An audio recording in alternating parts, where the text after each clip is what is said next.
Hey guys, how are you all. मेरा नाम है रमनदीप सिंह। स्वागत है आपका मेरे चैनल एफएलएम में। एंड गाइस, आज हम नया चैप्टर स्टार्ट करने जा रहे हैं जिसका नाम है specific provisions related to MSME sector.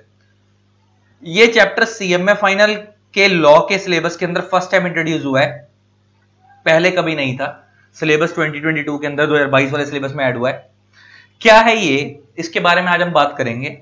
Specific provision relating to MSME sector. अगर मैं तुम्हारे को बताऊं तो मैं ये कह सकता हूं कि ये आज की नीड है। आज की डेट के अंदर अगर आप अपने आप को एमएसएमई की फॉर्म में रजिस्टर करवा लेते हो, अब ये एमएसएमई क्या है मैं तुम्हें पहले इसकी फुल फॉर्म बात कर लेता हूं और ये रजिस्ट्रेशन कैसे होता है, किस वेबसाइट से होता है वो भी बता देता हूं। एमएसएमई की फुल फॉर्म है micro small and medium enterprises. अच्छा, यहां पे ना शब्द जो लिखा है ना, एंटरप्राइजेस लिखा है, ना तो यहां पे कंपनी लिखा है, ना यहां पे पार्टनरशिप लिखा है, ना शॉप लिखा है। जब मैं बोलूं एंटरप्राइज, तो enterprise is a wider term. Enterprise के अंदर कंपनी भी कवर होती है, एंटरप्राइज के अंदर सोल प्रोप्राइटरशिप भी कवर होती है,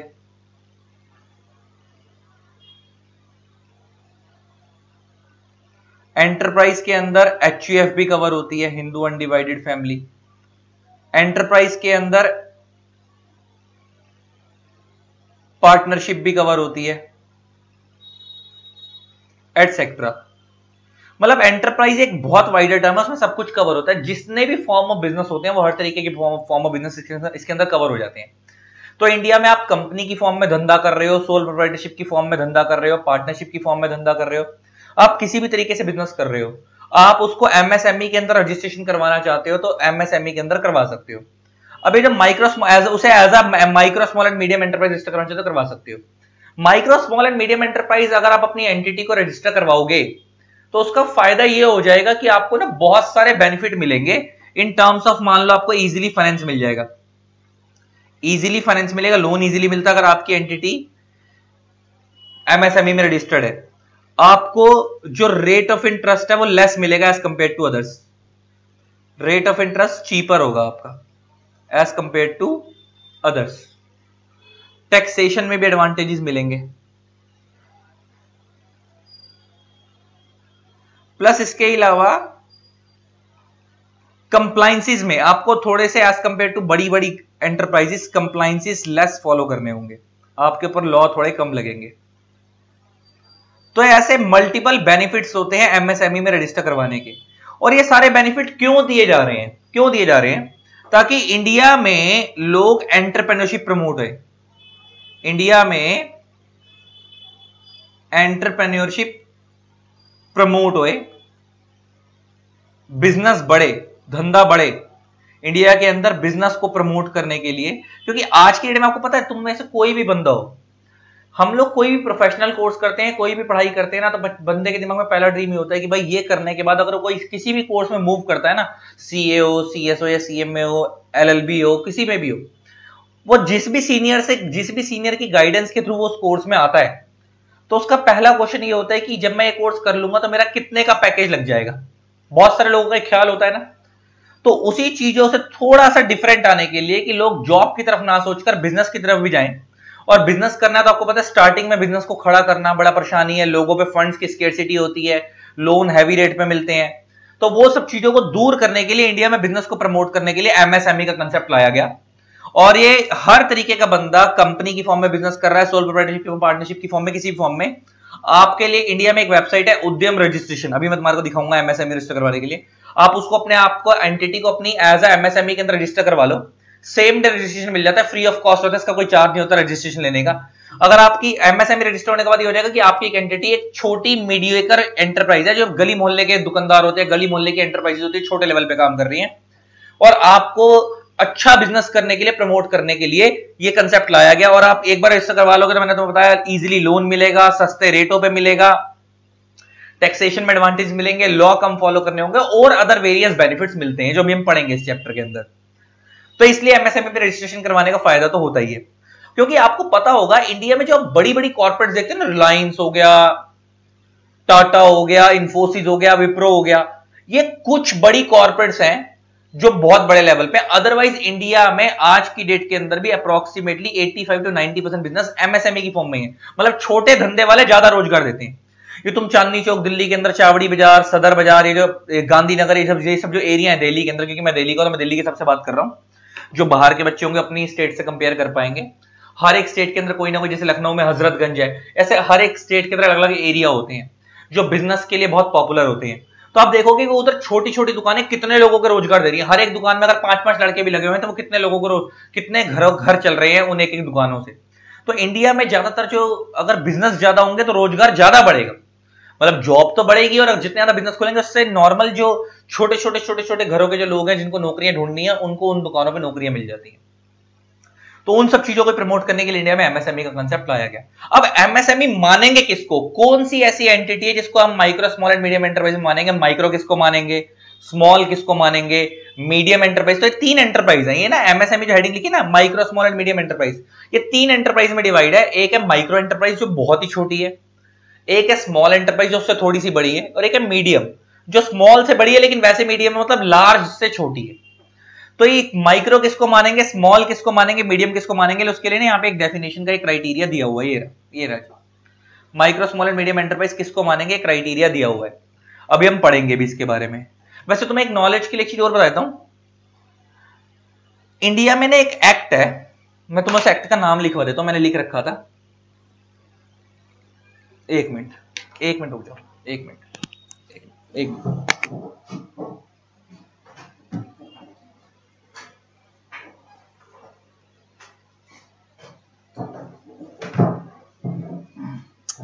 इंडिया में ना एक एक्ट है, रुको,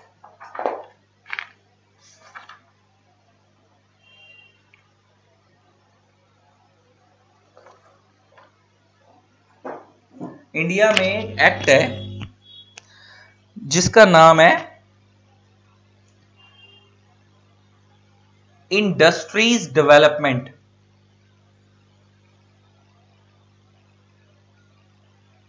एंड रेगुलेशन एक्ट 1951।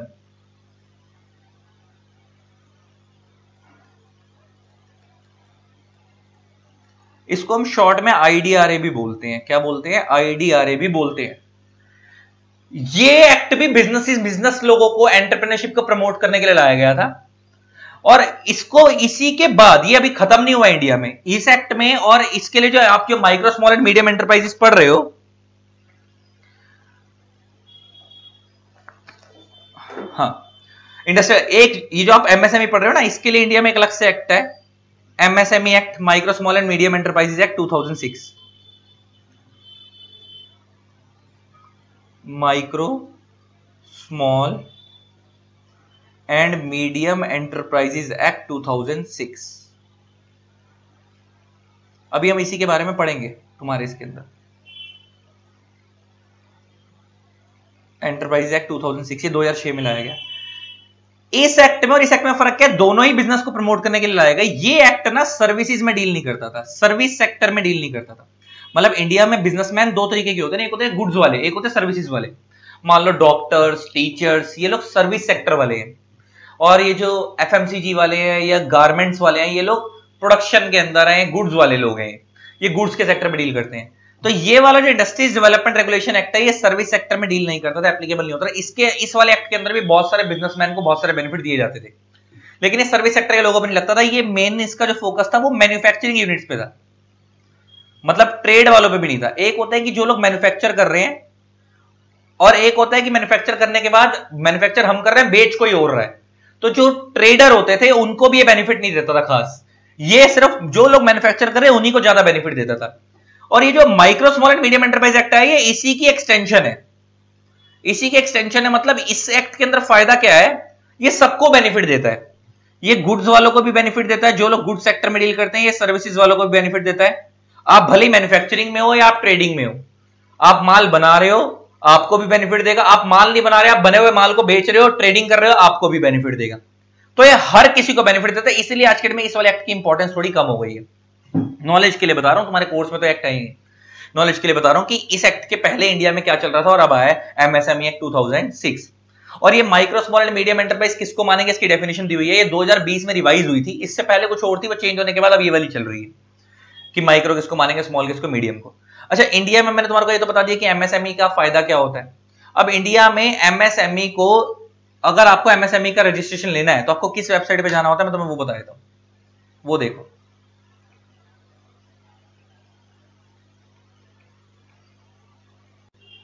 देखो तो मैं लेके चलता हूं।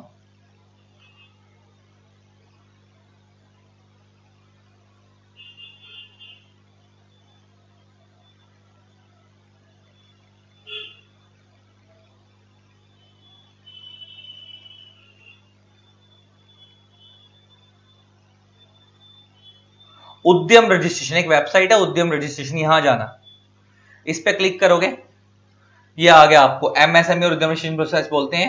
इनकी जो मिनिस्ट्री है, जैसे हर एक जगह पे अलग अलग मिनिस्ट्री होती है ना, जैसे कंपनी लॉ के अंदर मैंने तुम्हारे को बोलता हूं, जहां जहां लिखा हो word central government, company law act बनाया पार्लियामेंट ने, लेकिन एक्ट से रिलेटेड रूल्स कौन बनाती है, ministry of corporate affairs. Income tax के अंदर एक्ट बनाया पार्लियामेंट ने, लेकिन उससे रिलेटेड रूल्स कौन बनाती है, मिनिस्ट्री ऑफ फाइनेंस। तो वहां पे सेंट्रल गवर्नमेंट का मतलब क्या, ministry of finance. Company law के अंदर लिखा हुआ है कि सेंट्रल गवर्नमेंट रूल बनाएगी, वहां पे सेंट्रल गवर्नमेंट का मतलब क्या, ministry of corporate affairs. Same ऐसे जो आप अभी एमएसएमई एक्ट पढ़ोगे, अभी जो मैं तुम्हारे को आज इसके बारे में जिक्र करूंगा, तो micro small and medium enterprises act के अंदर जो एमएसएमई एक्ट है, इसके अंदर यहां पे जगह जगह लिखा होगा कि सेंट्रल गवर्नमेंट ये रूल बनाएगी, सेंट्रल गवर्नमेंट ये करेगी, तो वहां पे सेंट्रल गवर्नमेंट का मतलब है ministry of micro small and medium enterprises.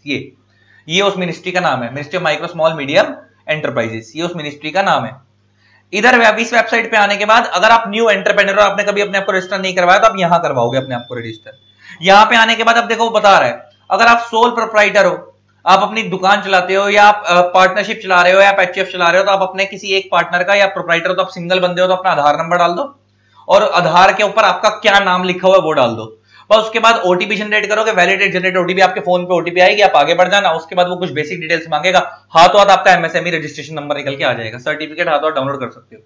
लेकिन अगर वो कह रहा है कि आपकी कंपनी है या एलएलपी है, ये तो ऊपर वाले पॉइंट में तो क्या था, अगर आप इंडिविजुअल और प्रोप्राइटर, नीचे वाले थर्ड पॉइंट में क्या लिखा, अगर आपकी कंपनी है, एलएलपी है, कोऑपरेटिव सोसाइटी है, सोसाइटी वगैरह है, और आप उसको अपने आप उसको क्या करवाना चाहते हो, इसके अंदर रजिस्टर करवाना चाहते हो एमएसएमई में, तो उसके लिए आपको क्या करना पड़ेगा, जो आपके जो ऑथराइज सिग्नेटरी होते हैं ना, हर एक कंपनी में एक बंदा होता है जिसको ऑथराइज सिग्नेटरी मतलब कंपनी के बिहाफ पे साइन करने की पावर दी होती है, उसका आधार नंबर डालोगे, उसका नाम डालोगे, प्लस साथ में क्या करोगे, उस कंपनी को, हर एक कंपनी का जो अगर जीएसटी नंबर जो होता है वो डालोगे, अगर उस कंपनी ने जीएसटी नंबर लिया हुआ है, और अगर कुछ कंपनी जीएसटी नहीं लेती तो काम चल जाएगा। पैन नंबर तो डालना है, पैन भी डालोगे, और अदरवाइज जीएसटी नंबर डालना ही है, और जीएसटी की आपको पता है लिमिट होती है, उसके बाद ही लेना पड़ता है। तो उसके इस तरीके से आप ये करोगे, उसके बाद जनरेट ओटीपी करके आगे बढ़ जाओगे, तो आपका रजिस्ट्रेशन हो जाएगा, और फ्री ऑफ कॉस्ट है, इसका कोई चार्ज नहीं होता। इस वेबसाइट पे आना होता है, आपको मैंने बता दिया कहां आओगे, कैसे आओगे प्रैक्टिकली, और आपको रजिस्ट्रेशन मिल जाएगा। अब देखो यहाँ पे नीचे बता भी रहा है कि micro small and medium enterprises किसको मानेंगे, ये रहा उद्यम रजिस्ट्रेशन, नीचे ये रहा, देखो यहाँ पे डेफिनेशन दी हुई है, an enterprise shall be classified as micro small और medium enterprise on the basis of following criteria. Micro कब मानी जाएगी, अगर आपकी इन्वेस्टमेंट प्लांट और मशीनरी में 1 करोड़ से ज्यादा नहीं है, एंड आपका जो टर्नओवर है वो 5 करोड़ से ज्यादा नहीं है। तो मतलब इस तरीके से दी हुई है, मैं पूरा पढ़वाने जा रहा हूं, तुम्हारे को भी वहीं से पढ़वा दूंगा। तो यहाँ पे डेफिनेशन जो दी हुई है इन्होंने माइक्रो स्मॉल और मीडियम एंटरप्राइजेस की, वही मैंने अपनी बुक में डाली हुई है सिंप्लीफाई करके नंबर्स में, तो वो ज्यादा बेटर समझ आएगी। और इसका एक खेल भी होता है, मैं तुम्हें बता भी दूंगा, ये रिटेन करना, याद करना आसान हो जाएगा इस लिमिट को, कैसे होता है मैं बताता हूँ। चलो अब हम माइक्रो स्मॉल और मीडियम एंटरप्राइज पढ़ना शुरू करते हैं। रजिस्ट्रेशन कहां से होता है वो समझ आ गया, इसका रोल क्या है वो समझ आ गया, और एंटरप्राइज का मतलब क्या होता है ये समझना बहुत जरूरी है, वो समझ आ गया कि एंटरप्राइज में सब कुछ ही आता है। अब जरा देखो, अब वो क्या कह रहा है कि आपकी एंटिटी भले ही मैन्युफैक्चरिंग एंटरप्राइज हो या भले ही सर्विस सेक्टर वाली हो, उससे फर्क नहीं पड़ता।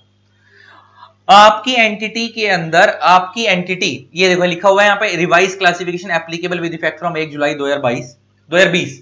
आप ये एमएसएमई की डेफिनेशन को रिवाइज किया गया, कौन सी एंटिटी माइक्रो एंटिटी मानी जाएगी, एंटरप्राइज मानी जाएगी, कौन सी एंटिटी स्मॉल मानी जाएगी और कौन सी मीडियम, उसकी डेफिनेशन दी हुई है।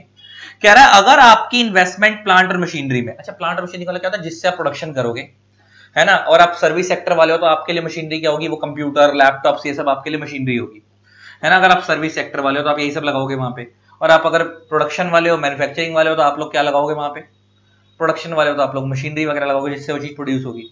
तो कह रहा है अगर आपकी इन्वेस्टमेंट प्लांट और मशीनरी के अंदर, या इक्विपमेंट लिखा ना, इक्विपमेंट, तो इक्विपमेंट जो इक्विपमेंट सर्विस सेक्टर वाले के लिए यूज हो रहा है, लैपटॉप्स, प्रिंटर्स, ये सब उस सब कॉस्ट में आ जाएगा इक्विपमेंट में। अगर 1 करोड़ से ज्यादा नहीं है, नॉट मोर देन 1 करोड़ का मतलब 1 करोड़ तक है, 1 करोड़ या उससे कम है, एंड आपका turnover not more than 5 crore का मतलब क्या है, 5 करोड़ या उससे कम है, तो आप माइक्रो एंटरप्राइज हो। तो इसका मतलब ये है कि आपने जो टोटल में इन्वेस्टमेंट की हुई है अपनी फैक्ट्री के अंदर या अपनी शॉप के अंदर, अगर आपने वो इन्वेस्टमेंट प्लांट मशीनरी और इक्विपमेंट में, यहां पे ना चाहिए रखना, यहां प्लांट और मशीनरी लिखा है, बिल्डिंग नहीं लिखा। बहुत सारे लोग ना क्या करते हैं, हमारी बिल्डिंग के अंदर इतनी इन्वेस्टमेंट, हमने 2 करोड़ रुपए का प्लॉट लिया था। प्लॉट तुम्हारा प्लांट एंड मशीनरी के अंदर कवर नहीं होता, अभी नीचे बताएगा, वो नीचे लिखा हुआ है, यहाँ पे तो मैं कहीं पढ़वा भी देता हूँ। Calculation of investment in plant and machinery equipment will be link to the ITR. आपके आईटीआर की प्रीवियस ईयर के आईटीआर में आपको क्या बताया उसके अकॉर्डिंग कैलकुलेट किया जाएगा, या आप सेल्फ डिक्लेरेशन भी दे सकते हो। और कह रहा है इसमें टेंजिबल नेचर के एसेट कवर होंगे, लेकिन other than land and furniture and fitting. जो फर्नीचर वगैरह होते हैं ना, आपने सोफा लगा दिया, ये लगा दिया, वो लगा दिया, उससे आपकी प्रोडक्शन नहीं हो रही है ना। अब लैपटॉप लगा रहे हो, वो आपके बिजनेस में काम आ रहा है, प्रिंटर आपके बिजनेस में काम आ रहा है, लेकिन ये सोफा, बैठने के लिए फर्नीचर, फिटिंग्स, लाइट वाइट, ये सब चीजें उसमें कवर नहीं होती। लैंड जो आपने लिया है वो सब इन्वेस्टमेंट, जिसमें जो इन सब चीजों में इन्वेस्टमेंट किया है वो उसके अंदर एमएसएमई में कवर नहीं होगी इस कैलकुलेशन में। तो मतलब ले दे के जो आपने लैंड में कितना इन्वेस्ट करा, फर्नीचर फिटिंग में कितना इन्वेस्ट करा, उसको हटाकर जो आपने प्लांट एंड मशीनरी में इन्वेस्ट करा या जो आपने बाकी इक्विपमेंट में इन्वेस्ट करा जिससे आपके बिजनेस में फायदा मिल रहा है, अगर वो इन्वेस्टमेंट 1 करोड़ या उससे कम है और उसका एंड है, दोनों में एंड है, एंड साथ में जो टर्नओवर निकल के आया आपका, टर्नओवर मतलब सेल, जो आपने माल बेचा, जो धंधा करा आपने, वो 5 करोड़ या उससे कम का है, तो आपकी एंटरप्राइज माइक्रो एंटरप्राइज कहलाएगी। स्मॉल कब कहलाएगी? अगर आपकी investment in plant and machinery 10 crore से ज्यादा नहीं है, मतलब 10 करोड़ या उससे कम है, एंड आपका जो टर्नओवर है वो 50 करोड़ या उससे ज्यादा नहीं है, ठीक है ना, नॉट मोर देन 50 करोड़, मतलब 50 करोड़ या उससे कम है, तो आपकी स्मॉल है। और मीडियम एंटरप्राइज कब कहलाएगी? अगर आपकी इन्वेस्टमेंट और प्लांट एंड मशीनरी 50 करोड़ से ज्यादा नहीं है एंड आपका जो टर्नओवर है वो 250 करोड़ से ज्यादा नहीं है, तो वो क्या कहलाएगी? मीडियम। अब इसको याद करने का तरीका बताऊं, माइक्रो की लिमिट याद कर लो, माइक्रो की लिमिट याद कर लो, 1 करोड़ और 5 करोड़। माइक्रो कब कहलाएगी? अगर आपने प्लांट एंड मशीनरी में जो इन्वेस्टमेंट करी है वो 1 करोड़ से ज्यादा नहीं है एंड टर्नओवर आपका 5 करोड़ से ज्यादा नहीं है, ये 1 और 5 वाली लिमिट याद कर लो तो माइक्रो है। अब स्मॉल निकालनी है तो कुछ मत करो, 1 करोड़ को इंटू में 10 कर दो तो कितना निकल के आएगा? 10 करोड़। और 5 करोड़ को इंटू में 10 कर दो तो कितना निकल के आएगा? 50 करोड़। तो 10 से मल्टीप्लाई हो रहा है। तो यहां पे देखो क्या था, जो प्लांट एंड मशीनरी में इन्वेस्टमेंट है वो 1 करोड़ से ज्यादा नहीं होनी चाहिए, टर्नओवर 5 करोड़ से ज्यादा नहीं होना चाहिए, ये ना। अब 1 को 10 से मल्टीप्लाई करोगे तो 10 करोड़ हो गया। तो यहां पे वो कह रहा है कि जो स्मॉल एंटरप्राइज होगी वो कौन सी होगी? जिसके अंदर इन्वेस्टमेंट 10 करोड़ से ज्यादा नहीं होगी, तो 1 इंटू में 10 10 करोड़, और जिसका टर्नओवर 50 करोड़ से ज्यादा नहीं होगा तो 5 इंटू में 10 50 करोड़। तो ये आ गया, ये ऐसे निकल के आ गया, तो 10 से मल्टीप्लाई हुआ है। और अब तुम्हारी ये निकल के आ गई, तो जब स्मॉल से मीडियम पे जाना हो तो 5 से मल्टीप्लाई कर देना। तो अब 10 करोड़ इंटू में 5 करोगे, ये 10 निकल के आ गया। अब 10 करोड़ इंटू में 5 करोगे तो कितना होता है? 50 करोड़। और ये 50 करोड़ इंटू में 5 करोगे तो कितना हो गया? 250 करोड़। ये निकल के आ गई। तो अब स्मॉल मीडियम एंटरप्राइज की लिमिट निकल कर आ गई। तो ये देखो क्या कह रहा है, स्मॉल क्या थी? 10 करोड़ से ज्यादा इन्वेस्टमेंट नहीं होनी चाहिए और टर्नओवर 50 करोड़ से ज्यादा नहीं होनी चाहिए। और मीडियम क्या है? 5 से मल्टीप्लाई कर दो, तो 10 को 5 से मल्टीप्लाई करोगे 50 करोड़, तो आपकी इन्वेस्टमेंट 50 करोड़ से ज्यादा नहीं चाहिए। टर्नओवर को 50 से मल्टीप्लाई करोगे, 5 से मल्टीप्लाई करोगे तो 50 इंटू में 5 250 करोड़, ये रहा 250 करोड़, ये आ गया। तो इससे ज्यादा नहीं होनी चाहिए। तो बस आप बस एक लिमिट याद कर लो, माइक्रो वाली, बस। उसके लिए स्मॉल पे जाने के लिए उसको 10 से मल्टीप्लाई कर देना, और जो स्मॉल वाली लिमिट निकल के आएगी उसको मीडियम पे जाने के लिए 5 से मल्टीप्लाई कर देना। इसको 10 से, उसको 5 से। याद करा दिया तुम्हारे को हाथों हाथ। तो कौन सी माइक्रो कहलाएगी, कौन सी स्मॉल कहलाएगी, कौन सी मीडियम कहलाएगी, तुम्हारे को हाथों हाथ बता दिया मैंने, पक्का। तो फटाफट याद करो। तो माइक्रो एंटरप्राइज कौन सी है? जिसके अंदर आपने investment in plant and machinery 1 crore से ज्यादा नहीं कर रखी और जिसका टर्नओवर 5 करोड़ से ज्यादा नहीं है। अब वो मीडियम कब कहलाएगी, सॉरी स्मॉल कब कहलाएगी? 10 से मल्टीप्लाई कर दो, तो 1 इंटू में 10 करोड़, और नीचे तो 5 करोड़ था, 5 इंटू में 10 50 करोड़। तो स्मॉल एंटरप्राइज वो हो गई जिसकी investment in plant and machinery 10 crore से ज्यादा नहीं है एंड जिसका टर्नओवर 50 करोड़ से ज्यादा नहीं है। यही हो गया 10 और 50, ये रहा 10 और 50। अब मीडियम पे जाना तो 5 से मल्टीप्लाई करो स्मॉल को। तो स्मॉल अगर 10 करोड़ है उसकी इन्वेस्टमेंट, तो 10 इंटू में 5 50 करोड़। तो इसका मतलब मीडियम की जो इन्वेस्टमेंट है वो 50 करोड़ से ज्यादा नहीं होनी चाहिए। टर्नओवर कितना है इसका? 50 करोड़, तो 50 इंटू में 5 250 करोड़, और मीडियम का टर्नओवर 250 करोड़ से ज्यादा नहीं होना चाहिए। ठीक है, तो micro, small and medium enterprises किसको मानेंगे?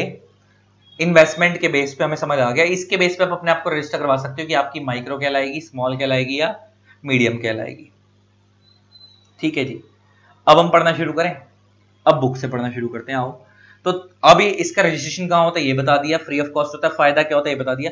अभी तक मैंने बुक से नहीं पढ़वाया था, micro, small and medium enterprise मानते किसको ये बता दिया। अब थोड़ा सा ना हमारे को पढ़ना आसान हो जाएगा चीजों को, अब हमारे को चीजें अच्छी अच्छी लगेंगी। पढ़ना शुरू करो। Introduction. Micro small and medium enterprises sector has now emerged as a highly dynamic sector. Dynamic का मतलब क्या होता है? चेंजिंग, समय के हिसाब से चीजें बदलती हैं। अच्छा, आजकल ना लोगों को ज्यादा कीड़ा हो गया है बिजनेस करने का।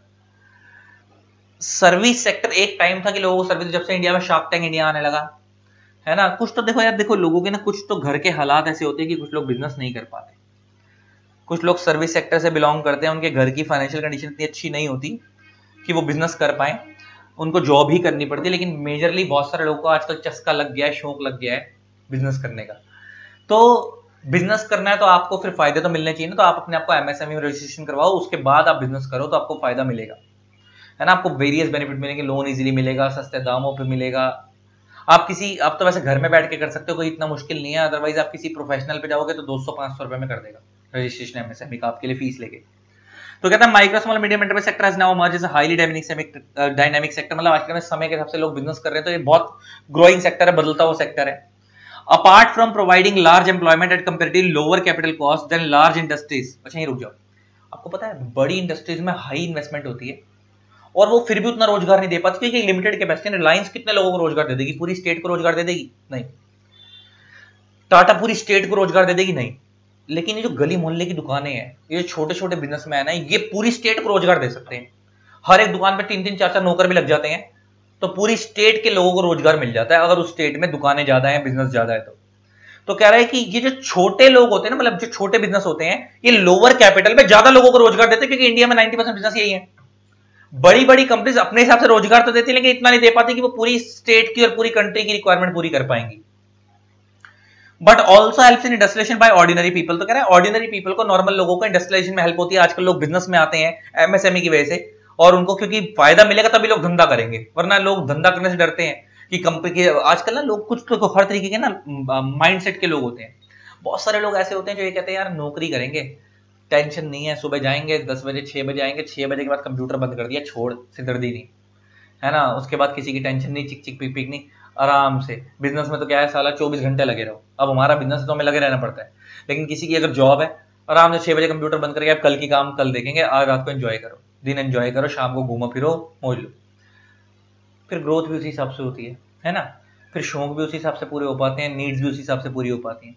मगर हर तरीके का बंदा, एक बंदा कहता है नहीं यार, राजा किंग साइज लाइफ जीऊंगा, अपने हिसाब से काम करूंगा, किसी की सुनूंगा नहीं। लेकिन फिर बेटा फिर सुबह शाम काम करना पड़ेगा, अपने बिजनेस में तो करना पड़ता है। छुट्टी भी लेने से पहले सोचना पड़ता है। वहां तो तुम्हें क्या होता है, नौकरी कर रहे हो किसी की, तो तुम्हें सैटरडे भी छुट्टी चाहिए, संडे भी चाहिए, कोई फेस्टिवल आ गया तो भी छुट्टी चाहिए।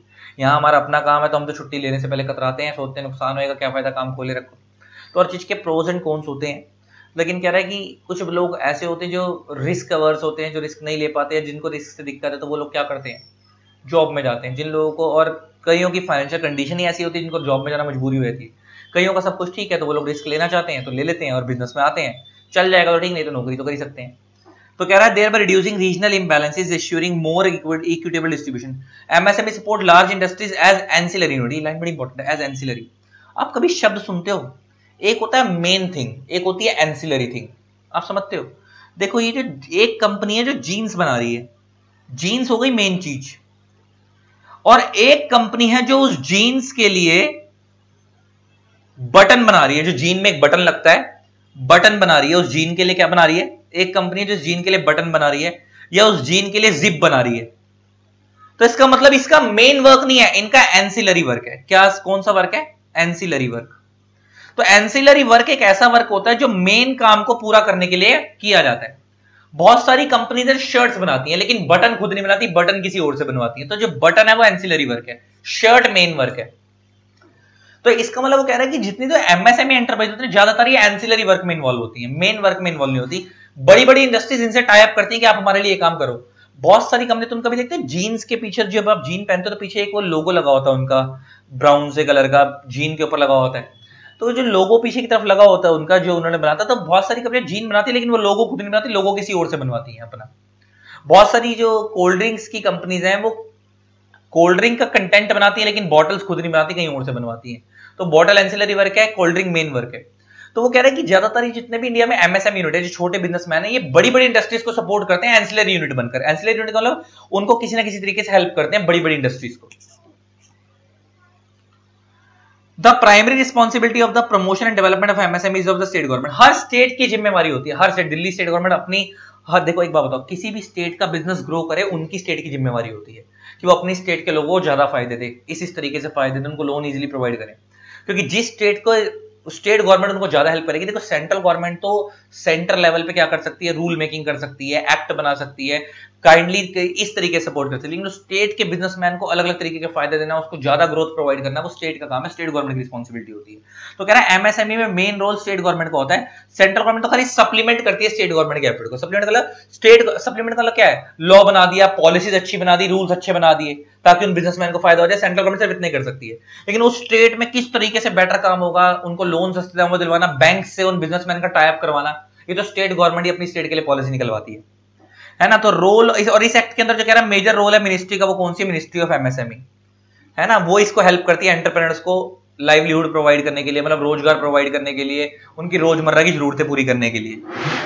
और कह रहा है इंडिया के अंदर मोस्ट ऑफ द टेक्सटाइल और हैंडीक्राफ्ट, जैसे दिल्ली में गांधीनगर मार्केट है, वो सब ज्यादातर वो एमएसएमई की फॉर्म में ही है ना। और कह रहा है माइक्रो स्मॉल और मीडियम एंटरप्राइज के लिए इंडिया में एक एक्ट बनाया गया था, एमएसएमई एक्ट है ना, और इसके अंदर एंटरप्राइज को डिफाइन किया गया, मैंने तुम्हारा एंटरप्राइज बता दिया। और कह रहे हैं एमएसएमई किसको मानेंगे किसको नहीं मानेंगे, उसके लिए एक सीलिंग दी हुई है। सीलिंग का मतलब होता है लिमिट दी हुई है, और अब हमें वो लिमिट पता ही है, अब तो हमने वो लिमिट पढ़ी ली है ये रही। तो एमएसएमई किसको मानेंगे किसको नहीं मानेंगे, कह रहा है उसके लिए लिमिट दी हुई है, अगर आप उस लिमिट के अंदर हो तभी आप एमएसएमई के लाओगे, और आपको उसके अकॉर्डिंग अपने आप को क्या करवाना पड़ेगा, रजिस्टर करवाना पड़ेगा कि आप माइक्रो स्मॉल या मीडियम हो उसके अकॉर्डिंग। और कह रहे हैं इंडिया में बहुत सारी आज के दिन में एमएसएमई है जो मैन्युफैक्चरिंग में भी काम कर रही है और सर्विस में भी काम कर रही है। मैंने तुम्हारे को बताया था ना, MSME act industrial development regulation act से डिफरेंट कैसे है। जो पहले वाला एक्ट था उसका जो मेन फोकस होता था वो खाली मैन्युफैक्चरिंग यूनिट्स पे होता था, ये लोग सर्विस सेक्टर में भी डील करते हैं और गुड्स में भी डील करते हैं। और नीचे बता रहा है कि इंडिया में कितने करोड़ लोग, कितने करोड़ एम्प्लॉइज, कितने करोड़ यूनिट्स का मतलब क्या, बिजनेस, कितने करोड़ बिजनेस और कितने करोड़ एम्प्लॉइज इन सेक्टर्स पे डिपेंड है। और इसमें 45% इंडस्ट्रियल प्रोडक्शन है, 40% ये एमएसएमई सेक्टर एक्सपोर्ट में कंट्रीब्यूट करता है, 37% जीडीपी में कंट्रीब्यूट करता है, 31% सर्विसेज में कंट्रीब्यूट करता है। मतलब वो ये कहना चाह रहा है कि एमएसएमई सेक्टर इंडिया के अंदर इतने इतने परसेंट में कंट्रीब्यूट करता है टोटल में, मतलब ओवरऑल जीडीपी में 37% जीडीपी का कंट्रीब्यूशन किसका होता है, एमएसएमई यूनिट्स का। ओवरऑल जो इंडिया से एक्सपोर्ट होते हैं उसमें से 40% एक्सपोर्ट्स कौन करते हैं, एमएसएमई यूनिट्स करती हैं। इस तरीके से वो बताना चाह रहा है।